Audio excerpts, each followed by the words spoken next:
Hi, it's Tracy. It's Sunday, July 24th, and I'm doing my third video, and I was coming to talk about my consultation with my surgeon.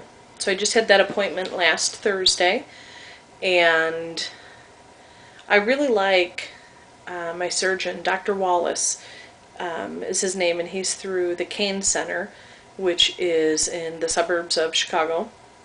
And it's a top-rated bariatric surgery center. And Dr. Wallace is the doctor that did the seminar that I had gone to. That was kind of the first step in the process after getting the referral from my primary care doctor. The Kane Center has you go to their seminar, and from the seminar you fill out all of your paperwork and send it in, and that has to be in before your consultation with the surgeon. And so I took care of all the paperwork, got everything in, and had the consultation on Thursday. And it was a really good appointment. You know, once you get checked in and everything, then one of the nurses takes you back, and they do all your stats, all your numbers. So I always like the scale. Never thought I'd say that. I always like the scale that they weigh you in on. It's the same scale that actually is used at the place where I've been doing my medically supervised diet. Actually, where I've been doing that, Advanced Weight Solutions, it's connected to like the same system, hospital system, doctor system, as the Kane Center. So that's kind of nice because then they already have a lot of my information. But anyway, it's called the Tanita Body Composition Analyzer. And so they even give me a little printout. I don't know if you can see that or not. But I like it because it gives you, they enter your age, your height, and you get on the scale with your bare feet, and then it comes back with your weight, your BMI, fat percentage, fat mass, I mean all of this, and then it has the desirable range. So when I weighed in on Thursday, I weighed in at 307.5 pounds, and my BMI came out to 51.2. And so, oh yeah, big number, but less than where I was a year ago. So I'm proud of that. That, you know, last July, I was 330. So I haven't lost a lot through my medically supervised program. I think it's pretty rare to have a 12-month medically supervised program, but even in the 12-month program, they still only require, like the medical group, insurance company, still just requires a 5 to 10% loss, you know.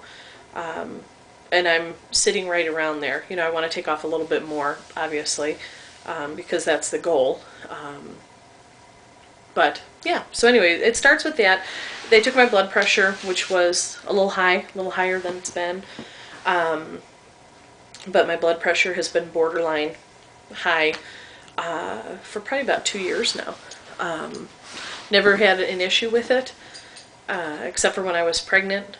And then about 2 years ago, it started getting to be like borderline high, and that was kind of one of the first red flags, other than being morbidly obese all these years. But as I was morbidly obese all of these years, but not having a lot of the physical health effects from it. So the borderline high blood pressure started about a year ago. The blood sugars started. Haven't been diagnosed with diabetes, and I'm not on any kind of medications for the high blood pressure or high cholesterol, but within the last couple of years now these things are starting to creep up, as well as physical ailments. You know, it's just my feet are killing me. My right knee has started hurting, my hips, those kinds of things. But anyway, totally off track. So after they take all of your stats, temperature, blood pressure, your weight, and all of that, then we just went back to the room and waited for Dr. Wallace to come in. My husband was with me, and when Dr. Wallace came in, you know, we just basically just had a good conversation about the lap band, he gave us some more information, similar information to what was brought up in the seminar. And I feel like I've done quite a bit of research for many years, so I feel like I'm pretty well informed. But it was just a really good conversation. My husband was able to ask any questions that he had. I think that made him feel a little bit better. And Dr. Wallace, I had told him that I was finishing up next month, and August is actually going to be my 12th visit to the dietitian and doctor through the medically supervised program. So that would conclude my year of doing that, and he was pretty impressed that was already done and taken care of. So now he said that the doctor, that his office will contact me, hopefully this week. I'll get a call, and they're going to let me know what the requirements are with my insurance company. They're contacting my insurance company, and they'll call me. They're going to let me know X, Y, and Z, whatever I need to do for all the insurance requirements. And as far as the surgeon's office, they're sending me for a sleep study, and I'm doing that on Tuesday.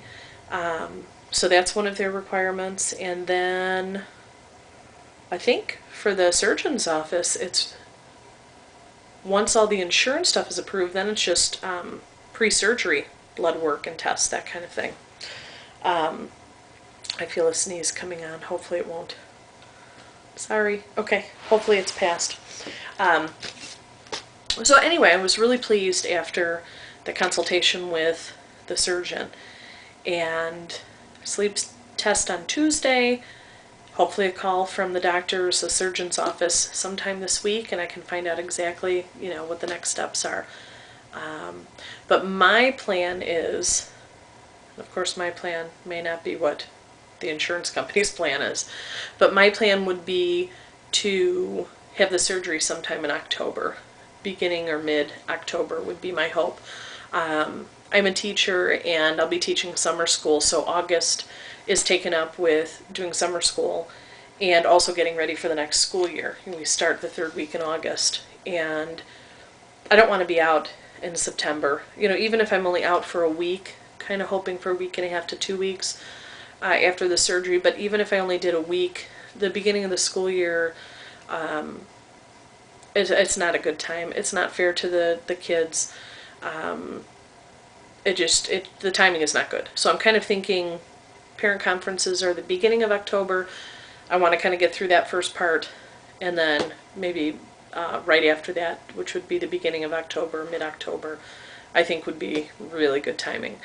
Depending on what the insurance company requires and how long all of that's going to take. If it needs to go longer than that, then I think I'm going to hold off and wait until winter break. I don't really want to do that. It's kind of like I've been researching this and kind of gearing up for this for so long. I just don't want to put it off any longer. But anyway, I wanted to show you the surgeon's office gives a lot of really good information. I don't know if you can see it or how high up I am here, but I got this whole binder. They give a binder of just great information, what they require, lots of research that you can do on your own.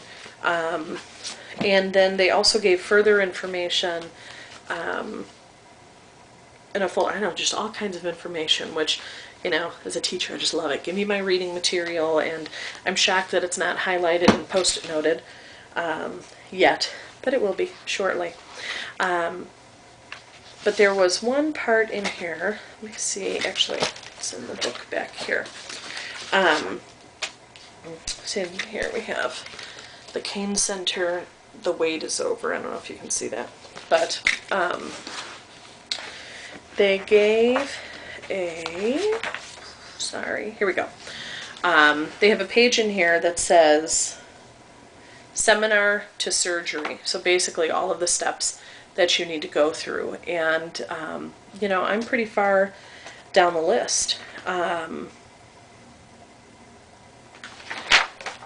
They also have, just information on all the different surgeries. They have some recipes for, that's the other thing too.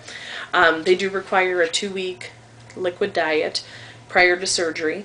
Then of course we'll do the liquid diet after surgery as well, you know, that progression of clear liquids to full liquid diet and, you know, working your way up after surgery.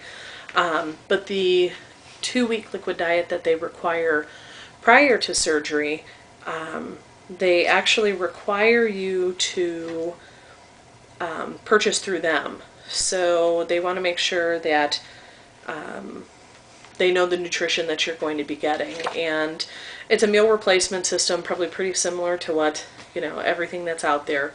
It's 4 to 5 of the shakes per day. I don't think as far as I can tell from the reading, there, you know, no bars, no, you know, healthy meals, like 2 shakes and a healthy meal. It's 4 to 5 shakes a day for 2 weeks. So I think that's going to be a little challenging, but in a way I kind of like that. I'm going to have to do that prior to surgery because I'm going to have to do it after surgery, you know, as I'm recovering. So anyway, I think that's probably it for today. I've kind of babbled on a little bit here, but you know, overall, just I feel like I'm, you know, stepping a little closer, you know, moving ahead, and yeah, I'm ready for it. This has been kind of a long road from when I looked into bariatric surgery years ago. Maybe my son, after my first son was born, he was pretty young. Might have been about 8 years ago. I had gone to a seminar and he had not insurance issues, he had issues with my primary care physician, and was kind of laughed out of the office at that point. And just never really pursued it after that because I kind of had, other than my women's health doctor, you know, who I went to with having my kids, just kind of had crappy doctors up until switching to a new office. Last summer, we switched to an office based on a recommendation.